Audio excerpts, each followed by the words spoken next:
is sponsored by Karen Hallian. Karen Hallian is an incredible illustrator who creates beautiful fandom art. If you enjoy the types of fandoms that we talk about on this podcast, you're really gonna like Karen's work. You can buy prints, stickers, and other products at KarenHallian.com. And you can also check out her Patreon and join the 1,000 other people who support her art at patreon.com/KarenHallian. Hi, welcome to the Sartorial Geek Podcast. I'm Jordan Ellis of Jordan Danae, and finally, back in our lives, Elizabeth Crowder-Sirota is here. Hello, I'm here. I think everyone misses you on the mini episodes. I'm so sorry. I'm so busy. No. You're doing great things. I am just not as fun alone, I think, which is acceptable. No, I think nobody would be. I think if I did it alone, I also wouldn't be as fun. Yeah, we're better together, Liz. Perhaps. But you're better going to the UK and writing a book, which is also true. Oh yeah, I did do that. I did go to the UK and I am writing a book. Yeah. Go. I have, because I've been in my class and editing about 20 pages a month, which sounds like nothing, but it takes every part of me. Yeah. Editing is so hard. And I think I have to date, maybe like 90 pages that have been, they're not final draft, but they have been like extensively combed through enough that I feel like I could show it to another person. Yay! Wait, what's the total-ish going to be? I don't know. 90 I don't know what it's going to be. Right now, I'm about halfway through writing it, and it's about 200 pages. Whoa. I know. That's great. It's actually scary to think about. I'm taking it like 20 great pages as a person who's not writing or editing it. It takes all that I have. But here I am, taking a little break. That's like a perfect segue into one, sort of explaining how wild 2019 was, to the point where I was adding. So it was our intention to have all of our podcast episodes on YouTube for people who prefer to listen that way. And we had 17 up, and then I added 60 through 70. And then I went back and added 30 to 45. So that project has been super weird, but I'm finally working on it and getting all of our episodes up on YouTube for people who prefer that. But while I was doing that, I saw our first episode of 2019 was like a recap / kind of State of the Union. And I was like, oh, that was a great idea. We should do that again. And welcome Liz back. Yeah, it was literally like, hi, we did this. It was cool. Yeah. Okay. And I'm not surprised that neither of us remembered that from a year ago. So please. I barely remember my birthday. Well, yeah. I mean, I think life in general is pretty wild, but 2019 was crazy. It's the year of change. Yeah. A lot of stuff happening. Yeah, we both had some pretty wild things in our personal lives, but then also with this, before we started, I was making a list so that I would know what to say. We and this community did so much stuff last year. The most. Yeah. Actually the most. Yeah, so we have over 100 episodes of the podcast, which we started the year before that, but kept it going last year. Which, if you want to know how crazy that is, I, on my terrible commute home today that took 2 hours, was listening to My Favorite Murder, so I didn't actually physically murder somebody. And they were saying, I think it was a later episode, and so by later I mean back in December. But they hit 200 episodes. Yeah, if they're wild? At 200 and we're at 100, we've really been hustling. And they started way before us. Way before us is what I mean, yeah. And they only just hit 200 episodes. They make money off of it too. Yeah, they're rich now. Georgia bought a house. So, Yeah, I would love to do that. Yeah. That'd be real cool. I mean, I have a house too, but it's not as nice as her house. It's smaller. My house is 896 square feet, so. You don't have what kind of, she has like some type of magical bathtub that she always talks about. Yeah, she's got her house is like super vintage, and they renovated it and like redid the kitchen, and she picked all the tile and stuff. It looks real cool. Yeah. So I don't have my dream house. I have a house. I also have an apartment that I like a lot, but I would, it would be very fun to be purchasing homes off of this podcast, which we are super not doing. Oh no. But yeah, we've gotten to, I mean, there have been some very, very cool interviews. We started the mini episodes that are very fun. Yeah. I feel lucky that I got to talk to some very cool people that I like, end the interview and then I'm just like, how is this my life? And I'm like sitting in a hotel with Victoria Schwab or like talking to Dr. Aaron, who now works for Star Trek. Like cool shit like that. That's pretty crazy. Yeah. We also have, this is amazing, and I would like to thank Martin and Jenny, who are the designers who have been working with us for so long. We did the magazine for another year, which is like a huge ass project. It's a massive project. Yeah. Massive. Yeah. And we it's still going. That's wild. Yeah, I'm so proud of us. Crazy. Yeah. It's cool that we've gotten to like work with so many artists and writers and pay them and sell the magazine. It's like, I don't even know how to say it. It's crazy. Yeah. It's just crazy. I love it. So if you wanna get that magazine and help it keep going in the future, you can subscribe.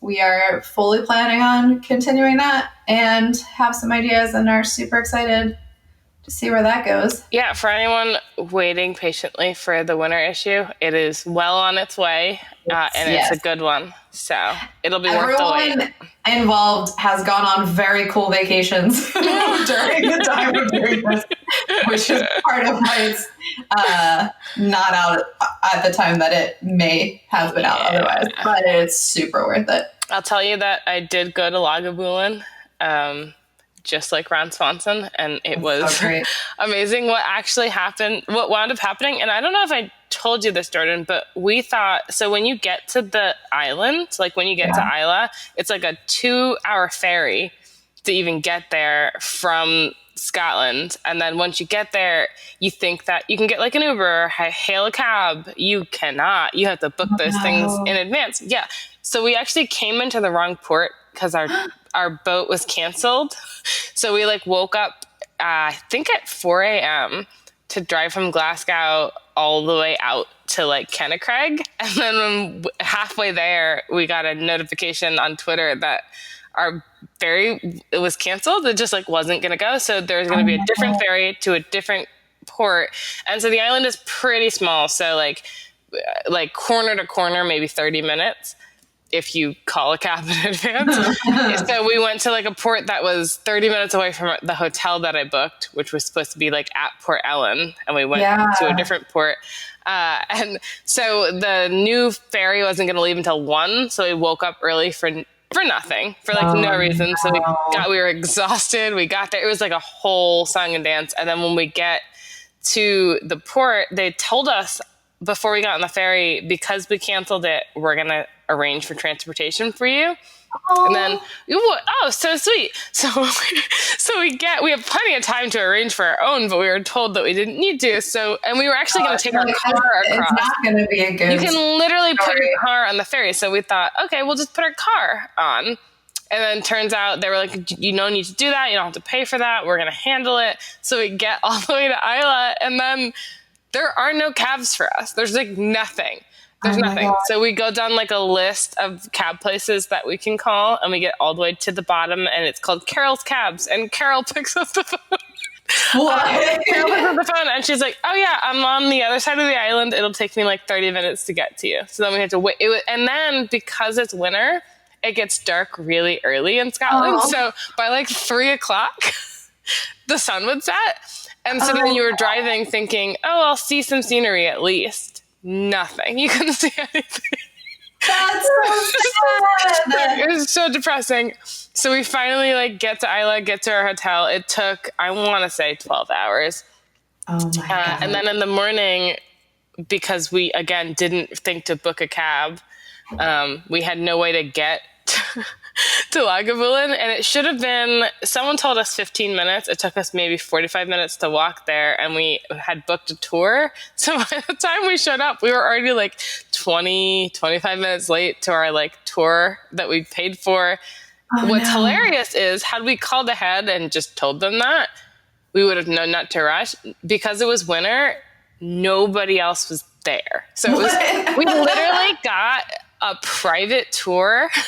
Okay, well, that's the one guy. good thing. His name is Ian. His name is Ian McKellen. He was actually on the Parks and Rec episode. What? Which we only noticed when we rewatched the episode. But so he's like the master, I don't know, whatever they call him.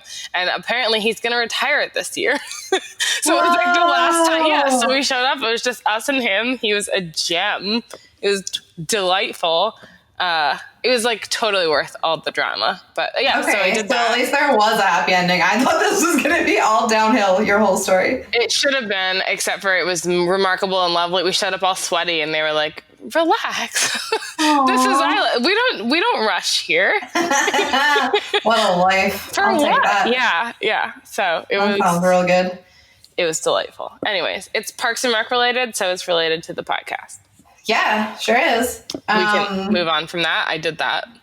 Yeah, no, that's great. Okay. That is. Oh yeah, these are just all reasons why we are losing our minds all the time. Sorry. Another thing we did was our very first fashion panel, which we actually got video of, and you can watch it if you want, which is very cool. Have we advertised that?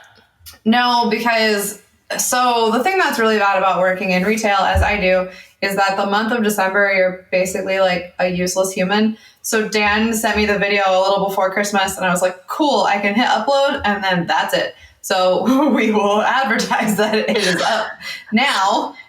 You all know now, and I'll start sharing it on the internet. Really Yeah, the audio.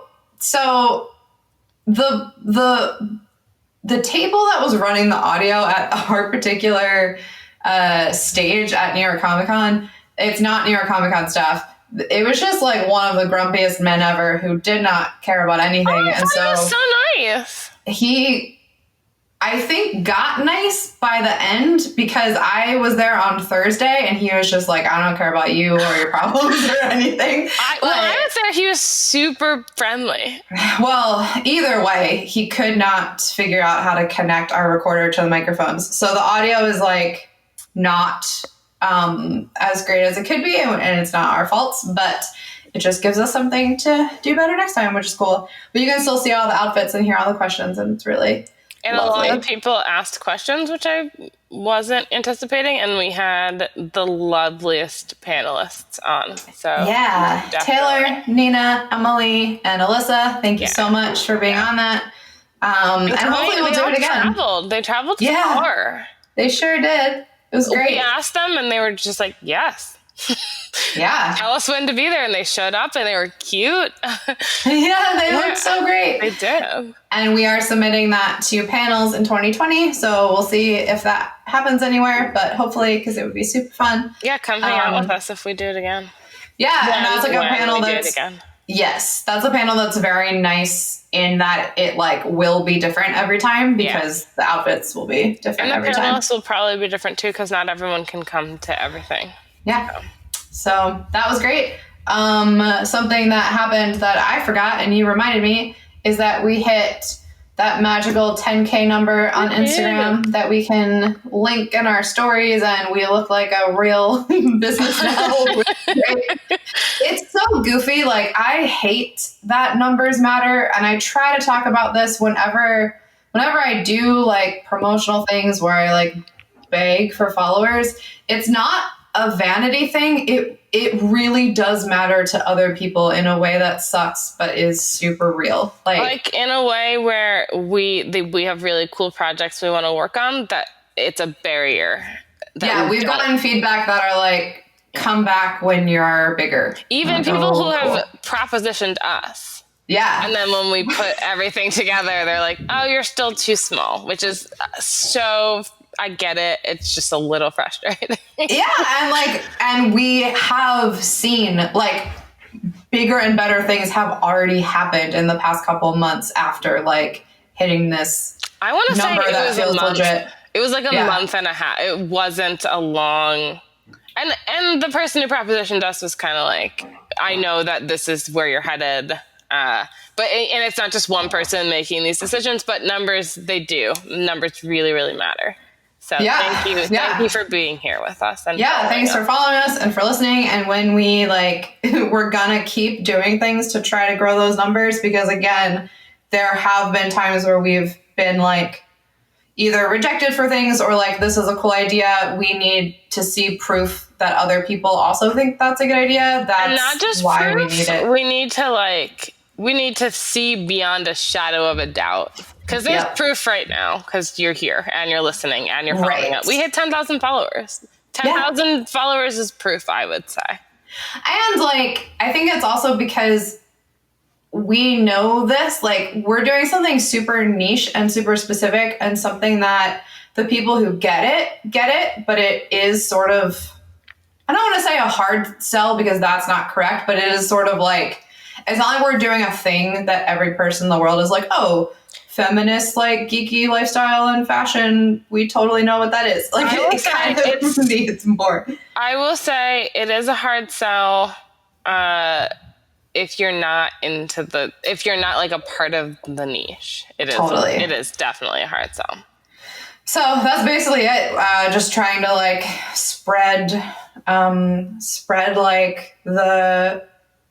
is the wrong word. Show the things that we're doing to more people, so that we get even more opportunities and have more people believe in us who have the ability to do cooler things with. Yeah. Is one of our goals for the next year. The only other thing on our list of amazing things we did in 2019 that I have is that thank you to the wonderful Patreon supporters that we thank at the beginning of all the episodes. We basically started Patreon, like we revamped it at the beginning of last year and we hit all the goals that we had last year. And the most recent one was that we could hire some paid staff writers for sartorialgeek.com, which is like the coolest thing ever. Yeah. I'm so glad. Like we had very, very wonderful volunteers who helped us get to this point, and I'm glad that we can like start building out staff positions, and we're hoping to keep growing that as Patreon grows. Yeah, for sure. We if you're curious about that money and the breakdowns, there's a public post on Patreon that's like where all the money goes. And spoiler alert, lots of it isn't to me and Liz. None of it is. Actually, none of it is to me and Liz. It's only to us in the sense that it's money that we don't have to spend out of pocket to get things done. Yeah. But we are not that close to getting paid. But the next two goals that are very cool. One, so the big goal that we have set now is that basically, like kind of like what I was just saying about us getting paid by not having to pay out into things. Our biggest goal on Patreon means that every single thing that's happening at the Sartorial Geek will be paid for, not by us. So like the magazine will be fully paid for, the podcast, the site, all of our editors and designers and writers and illustrators will all be paid through that and not by us, which would be very, very cool. Yeah. And then we have like a halfway goal, which is a super fun project that you can read about over at patreon.com/sartorialgeek. I'm excited. Yeah. We're not that close to hitting it, so I don't know. But, you know. We could be. A lot of goals. We can't really complain. No, that's not a complaint. That is, I don't feel like explaining it yet because we have time. But you can go check it out if you're curious. Yeah. And then, new year, new goals, new things. I think if anything, 2020 is going to be different than every year before. I don't even really know. It's hard. We were talking before we started recording, like, there are some things that we're definitely planning on doing, but like, honestly, God only knows what this year is going to look like, truly. Yeah. The only thing I know is that it's going to be different, and I don't even really know what that means. Well, I mean, just, follow us. Hang on. Follow Enjoy us. the ride. Enjoy the ride. I mean, yeah, like you're still working on your book, which is very, very cool. And that's taking a lot of time. I have been talking about this over at Jordan Dene. I am very, very likely not doing these two things full time anymore. And so depending on what that looks like will depend on the amount of time and energy that I have for things. So truly, we don't know what things are going to look like, but there are some things that are great. The magazine and podcast, as of right now, we're like still trucking on those and not expecting them to go anywhere, which is very cool. Also, I think, sorry. No, go for it. Even the stuff that like doesn't feel so great, like the new stuff, the things that are going to look different, I think in the end, everything will pan out. So like I'm writing a book right now. I've also been submitting a lot of short stories and like flash fiction. Oh, yeah. Well, don't sound too excited because what I'm about to say is like kind of depressing.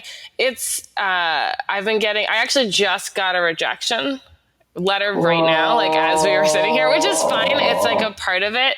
I've been reading a lot of articles that are just like, if you're not getting rejections, then you're not playing. Yeah. And it just means that you're writing and you're doing new stuff and you're trying and you're putting yourself out there. And so like my word of encouragement is that even like the bumps and the turbulence or whatever, it's all gonna pan out.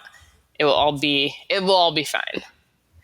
I mean, I think that is great because, well, one, yes, like Liz actually was giving me a rejection pep talk before we started recording. And I think that's always important. Like what you're saying, if you're not getting rejected, you're potentially not doing enough, which is like, I think very valid in a lot of situations. Yeah. I got 2 rejection letters today, actually. Yeah, man. I get it.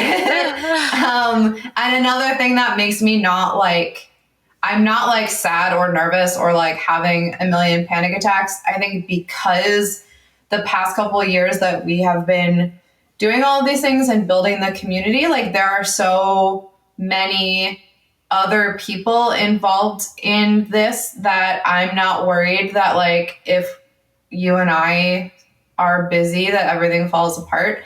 There are so many, like even just the fact that we have staff writers for the site now is like, oh, I know that there will at least be things happening. Like at the very least, those people are there. And like having like people who are listening to the podcast and going to the site and following us online, like that doesn't disappear overnight. And so kind of a heads up that things are going to be different, but we're still here. Thank you for sticking with us as we figure out what that is. Yeah, we're in it for the long haul. Yeah. And I think we're both pretty good at making changes that are good in the long run. We're turning bad changes into good changes. Yeah, absolutely. Yes. So one exciting thing that we have started, this was like something that it's kind of been on my mind for years and I wasn't really sure how to do it or what to do or how it could make sense. But over Christmas break, but the time between Christmas and New Year's, I decided to just like go for it. And so you may have seen online, we now have a Sartorial Geek resource guide on the site. It's a tab at the top. And what it essentially is, or what I hope it becomes, is like a directory / list of resources for things in this niche, because like we were saying, this is such a specific and like ever-changing world that like that doesn't really exist that I have found. And if any of you are listening and you're like, oh, that's already happening somewhere, please tell me. I'll like stop building it. But essentially it's like a list of geeky podcasts, a list of nerdy brands, a list of like geeky fashion accounts and bookstagrammers. And it's constantly growing. And this is also not just my preferences. So like, please add to it. I don't want this just to be like Jordan's list of people she knows. I'm hoping it can be like an actual resource list of like what is available in this niche out on the internet. So that's brand new, but I'm super excited.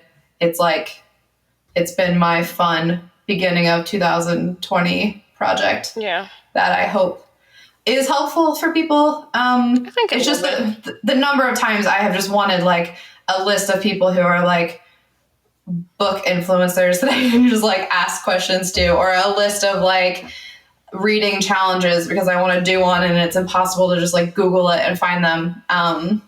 Yeah, so we'll see about that, but that's my fun project for the new year. Yeah, I think it sounds fun. I think it actually sounds fun. Yeah, me too. So that's where we're at right now. That's our State of the Union for the beginning of this year. We'll see. Yeah, we'll see what ends up happening. But thank you all for being here for this, and for listening, and for wild supporting ride. us. Yeah. This has been. This is a very cool thing that we get to do. Yeah, thank you for not rejecting us, is what we're saying. Yeah, totally. And thanks for being here through all the changes. And I'm positive that, we're also trying, like, I think you and I both think it's important to, like, change and adapt. So I don't think that will ever go anywhere, but it's also scary sometimes. So it's terrifying. Thanks for trusting us and for being here anyway. And for telling your friends and for giving your support. I always feel like a PBS like thanks for being when I say that fucking stuff. Awesome. But that's something PBS wouldn't say. You're right. You're right. Thanks, Liz. You're welcome. And cheers to the new year. Hopefully it's great.